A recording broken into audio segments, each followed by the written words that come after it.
पश्चिम बंगाल प्राथमिक शिक्षक समिति के इस्लामपुर एवं इस्लामपुर दक्षिण सर्कल का सम्मेलन नगर बस टर्मिनस मुक्त मंच में आयोजित किया गया।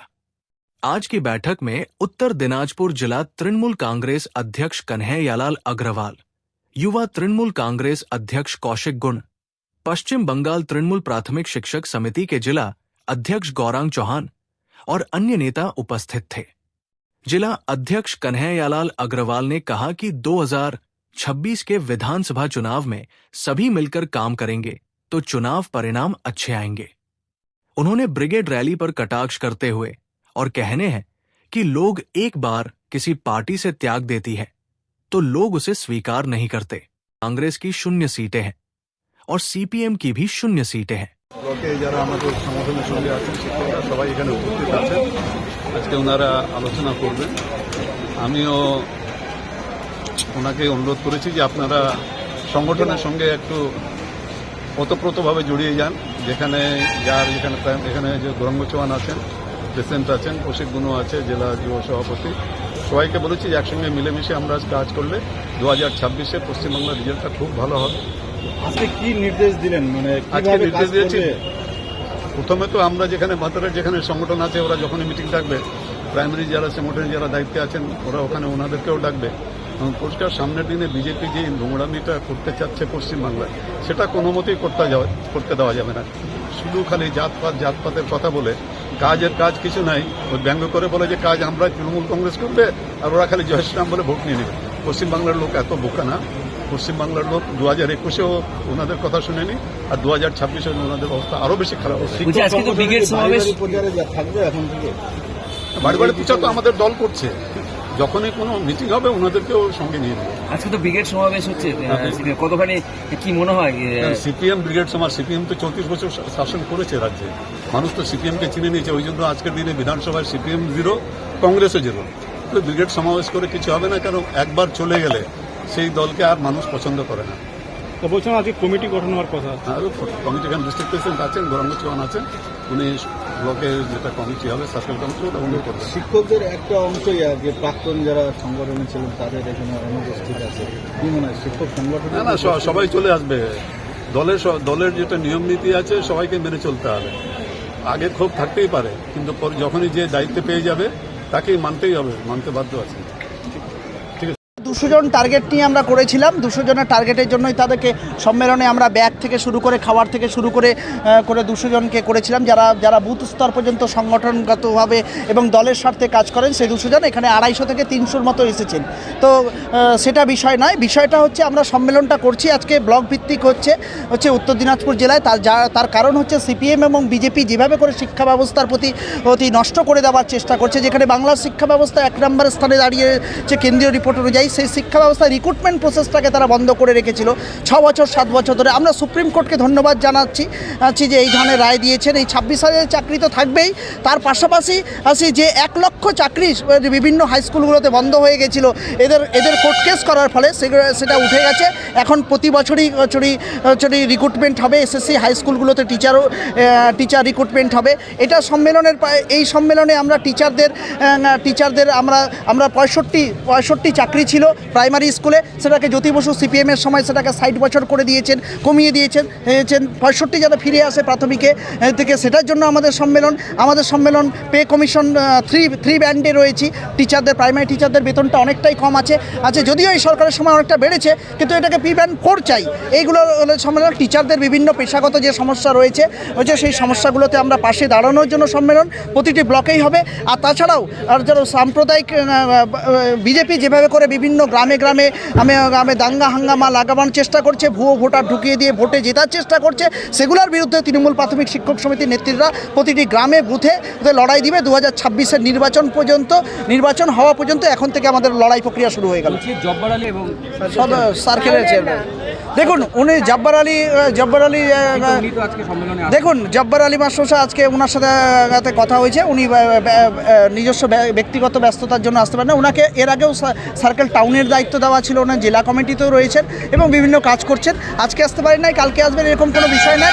মানে আমাদের মধ্যে কখনো কখনো তো আমিও যেতে পারি না বিভিন্ন প্রোগ্রামগুলোতে, আমাদের সাব ডিভিশন প্রেসিডেন্ট, আমাদের নেতৃত্বরা সেখানে পৌঁছে গিয়ে ইসে করেন। মানে এটা কোনো বিষয় নাই। আমাদের বিষয়টা যেটা, যে সাম্প্রদায়িক শক্তি বিজেপি যেভাবে করে বারবারন্ত করছে এবং গ্রামে গ্রামে দাঙ্গা লাগানোর চেষ্টা করছে, এটাকে টিচাররা ভুল প্রমাণিত করবে এবং গ্রামে গ্রামে পাড়ায় শহরে মানুষের কাছে ভালো বার্তা দিয়ে তৃণমূল কংগ্রেস এবং শিক্ষা ব্যবস্থা যে উন্নয়ন কাজ করেছে সেগুলো তুলে ধরবে।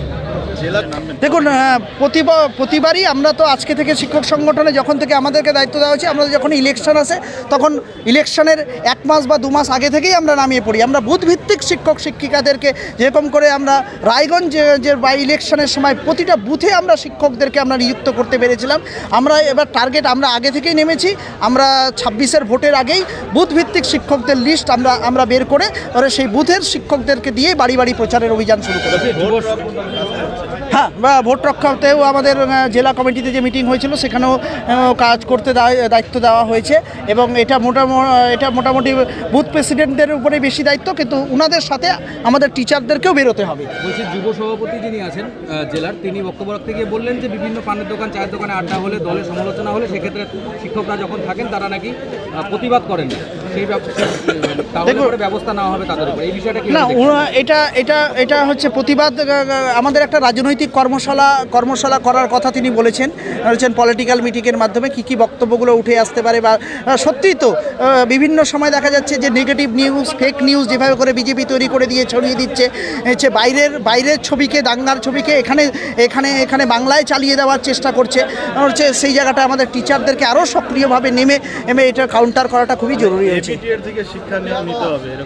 হ্যাঁ, এবিটিএর বিষয় না, এবিটিএ এখন কিছু নেই, কিন্তু এরকম কোনো বিষয় নয়। এটা আমাদের ওনাদের থেকেও আরও বেশিভাবে টিচাররা নামছে। আপনারা প্রমাণ তো দেখতেই পাচ্ছেন যেভাবে করে অল্প দিনের মধ্যে, কয়েকদিন আগেই আমরা শিক্ষামন্ত্রী ব্রাত্য বসুর উপরে আক্রমণের জন্য আমরা এখানটায় প্রতিবাদ করেছিলাম। আজকে আমরা চাকরিহারা 26,000 শিক্ষক শিক্ষিকাদের চাকরি যাতে সহজে বহাল থাকে, আরও ষড়যন্ত্র করার চেষ্টা করছে সিপিএম বিজেপি, যেটা করতে না পারে ওদের চাকরি যেন ফিরে আসে, সেটার জন্য আমরা সম্মেলন করছি। 1 লক্ষ টিচার রিক্রুটমেন্ট পশ্চিমবঙ্গ জুড়ে হবে, এসএসসি খুলে যাবে, এটার জন্য আমরা আন্দোলন করছি। খুব ভালো কাজ করছি। যখন 77 সালে ক্ষমতায় আসছিল, 77 থেকে 92 সাল পর্যন্ত তারা একটাও রিক্রুটমেন্ট করে নাই, প্রথম 15 বছর কোনো রিক্রুটমেন্ট করে নাই। কিন্তু আমাদের মাটি মানুষের সরকার 2011 সালে ক্ষমতায় আসার পরে 2014 সালে প্রথম প্যানেল প্রকাশিত হয়, 17তে বড় রিক্রুটমেন্ট হয় এটা, এবং প্রায় 45,000-এর কাছাকাছি। এতগুলো বাড়িতে চাকরি হচ্ছে, এটা দেখে তারা হিংসায় জ্বলে বিভিন্নভাবে ষড়যন্ত্রফন্দি করছে। একটাও টিকবে না, কোর্ট কেসে এসে একজনেরও চাকরি যাবে না, এটা নিশ্চিতভাবে বলতে পারি। নিজেদের সংগঠনকে আত্মসমালোচনা করা উচিত। আপনারা সাংবাদিকরা উপস্থিত হয়েছেন, আমরা অন্তরস্থল থেকে আপনাদের ধন্যবাদ জানাচ্ছি। সম্মেলনে যদি আমাদের নিজেদের দোষ ত্রুটি আত্মসমালোচনা না করি, সেই সম্মেলন থেকে শিক্ষা নিয়ে আগামী দিনে সংগঠনকে মজবুত করা যাবে না। সেই জন্য আমরা নিজেদের আঙিনায়, আজকে যেমন আমাদের ইসলামপুর হল নেই, এটা একটা মিউনিসিপ্যালিটি ইয়ের মধ্যে আমরা নিজেদেরও আত্মসমালোচনা করলাম, নিজেদেরকে আরো সংঘবদ্ধ হলাম। 2026-এর নির্বাচনকে কেন্দ্র করে মমতা বন্দ্যোপাধ্যায় যাতে 250-র উপরে সিট নিয়ে জিততে পারে, শিক্ষক সংগঠনে যারা রয়েছেন, নতুন আজকে যারা দায়িত্ব পেলেন, ব্লক সভাপতি, শহর সভাপতি, ইসলামপুর সার্কেল, সাউথ সার্কেলের যারা সভাপতি হলেন, তাদেরকে জেলা সভাপতির উপস্থিতিতে তিনিও বার্তা দিলেন সবাইকে নিয়ে চলে আগামী দিনে 2026-এ আমরা 250-এর উপর শিক্ষক। অনেকে উপস্থিত নেই। আজকে রবিবার, দেখেন বিভিন্ন প্রোগ্রাম রয়েছে, 2-1 নাও উপস্থিত হতে পারে। তারা ব্যক্তিগতভাবে জানিয়েছে তাদের কোনো পারিবারিক কারণ থাকতে পারে। আমাদের দলে কোনো বিভেদ নাই, আমরা সবসময় একসাথে রয়েছি। আপনি বক্তব্য রাখতে গিয়ে বললেন যে যারা আসেননি তাদেরকে নিয়ে আপনি ব্যক্তিগতভাবে পার্টি অফিসে বসবেন। কন্দল ছাড়া কন্দলের কোনো ব্যাপার নেই। ব্যক্তিগতভাবে এই জন্যই বলবো যে কোনো জায়গায় যদি তারা কেন আসেনি, আপনি যদি একটা স্কুলে পড়াশোনা করেন, সেই জায়গায় যদি অ্যাটেন্ডেন্সে আপনি যদি উপস্থিত না হয়, তাহলে শিক্ষকের উচিত সেই বাচ্চা বা সেই স্টুডেন্ট কেন উপস্থিত হয়নি তার কারণটা জিজ্ঞাসা করা। সেই জন্যই বললাম তাদেরকে নিয়ে বসে আগামী দিনে আরো সংঘবদ্ধভাবে সংগঠনকে নিয়ে লড়াই করব। WBPTA থেকে আরম্ভ করে, মহিলা থেকে আরম্ভ করে, যুব থেকে আরম্ভ করে, ছাত্র থেকে আরম্ভ করে আমাদের অনেক শাখা সংগঠন রয়েছে, সবাই মূল মাদার পার্টির সাথে একদম একনিষ্ঠভাবে জড়িত আছে, কোনো বিভেদ নেই। আপনি আরেকটা বিষয় বললেন যে চায়ের দোকানে বা কোনো জায়গায় যদি দলের সমালোচনা হয় সেক্ষেত্রে শিক্ষকরা প্রতিবাদ করেন না, তার জন্য সেই তাদের অবস্থান নিয়ে আপনারা ভাববেন, কি বলবেন এই বিষয়ে? আমরা অবশ্যই আমরা যারা দলের প্রতি আনুগত্য পোষণ করবেন, যারা আমাদের সরকার 90টার উপর প্রকল্প দিচ্ছে, পাশাপাশি আমাদের সরকার 2011 সালে মামাটি মানুষের সরকার মমতা বন্দ্যোপাধ্যায় আসার পর, মুখ্যমন্ত্রী আসার পর এত পরিষেবা দিচ্ছে, আজকে বিভেদগামী শক্তি বিজেপি, কংগ্রেস, সিপিএম যারা চায়ের দোকান বা পানের দোকানে বা রাস্তাঘাটে আমাদের সরকারের বা আমাদের দলের সমালোচনা করছে, যদি কোনো সংগঠন, যদি কোনো সংগঠক দায়িত্ব থাকে, তৃণমূলের যারা দায়িত্ব রয়েছে, WBPT হোক, যুবর হোক, মহিলার হোক, আদার সংগঠনের হোক, জেলা সভাপতির সামনে আমরা বলেছি তারা যদি প্রতিরোধ না করে, দলের প্রতি অনুগত্য না পোষণ করে, আগামী দিনে তাদেরকে নিয়েও ভাবা উচিত দল। কি কারণে এই কথাটা বলতে হলো? তার মানে কি তারা প্রতিবাদ করে না? কিছু ক্ষেত্রে আমরা এখানে সম্মেলনে উপস্থিত হয়েছি, সম্মেলন বদ্ধ ঘরে হয়, আমাদের ইসলামপুরে সেই রকম একটা পরিবেশ নেই। আজকে পাবলিক হলের আজকে কাজ শুরু হবে কিছুদিনের মধ্যে, বদ্ধ ঘরে সম্মেলন হলে সেই সমস্ত জিনিস আত্মসমালোচনা করা উচিত। আমি তো বলছি, আমি ব্যক্তিগতভাবে কি রকম জিনিস, আমি যদি নিজের প্রশংসাই শুনবো, নিজের আত্মসমালোচনা শুনবো না, তাহলে আমি প্রকৃত সংগঠক না, প্রকৃত মানুষও না। নিজেদের আত্মসমালোচনা আমরা করেছি নিজেদের মধ্যে, আমাদের মধ্যে কোনো বিভেদ নেই, আগামী দিনে আরো শক্তিশালী সংগঠন হিসেবে দাঁড়াবো।